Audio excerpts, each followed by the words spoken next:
Hey guys, what's up? This is Rye123 here today, and today we are doing another Roblox scripting tutorial, and today I am going to be teaching you guys how to make your own context action buttons. So, as you guys probably know if you've been working at all with Context Action Service, as far as I know, you can't actually size the buttons, which is kind of frustrating. So, what we're going to do today is we're going to learn how to create your own buttons so that you can size them or do whatever you want with them. Put them in the proper place you want. It's a lot easier to position them this way. And I recommend while you're doing this, I recommend you have your settings set to a mobile device, whether it be an iPhone or something of the sort. And so I prefer the iPad mini because I feel like it's a big enough screen, but it still actually like fits in my game window. So here's what you're gonna need is you're just going to need a screen GUI, a local script, and then any buttons you want will be in a frame, because inside the frame will be the image button, which is just basically the background and the actual button, and then the text label, which is the text over top.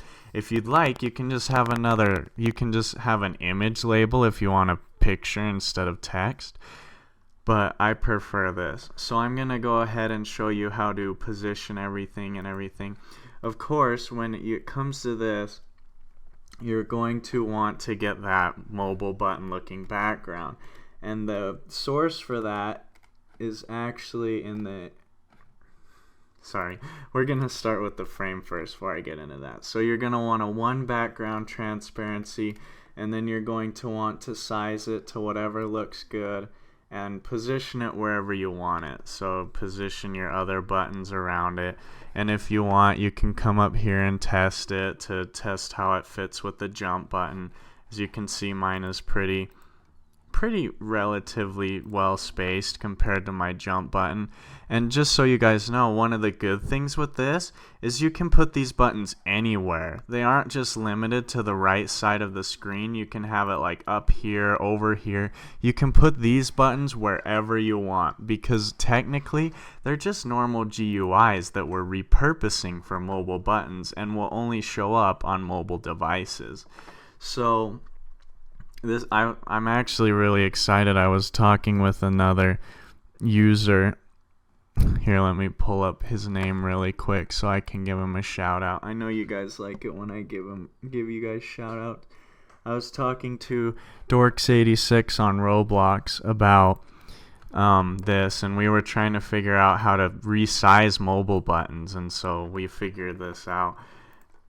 And so anyway, so yeah, you've got your frame sized right, positioned right, and everything with the transparency. Then you got your image button, which is the actual button, and you're going to want this background transparency set to 1 as well.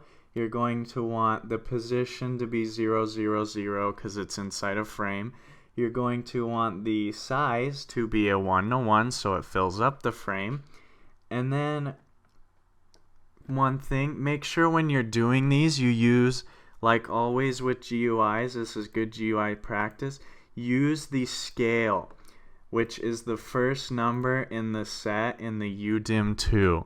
So what this does is it makes it so that on any screen size it will always appear right here, scaled the same way.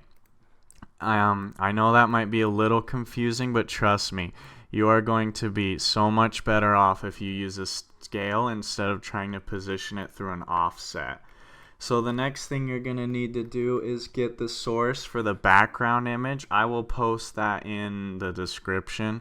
I know I'm actually going to have something in the description this time, but I will post this in the description so that way you guys can have this, because I had to go looking for it and I don't want you guys to have to go around digging for it like I did. But anyway, so yeah, there's that. And then just your text label. It's just a normal text label. Make sure the background transparency again is 1, and then set your, set the size. I find that I like the size to be 0.5 and 0.5 in the scale.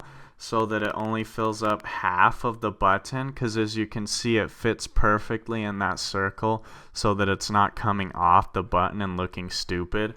And then you just position it at 0.25 and 0.25, which positions it right here because it positions off the top left corner. And so 0.25, 0.25 from the parent frame is here.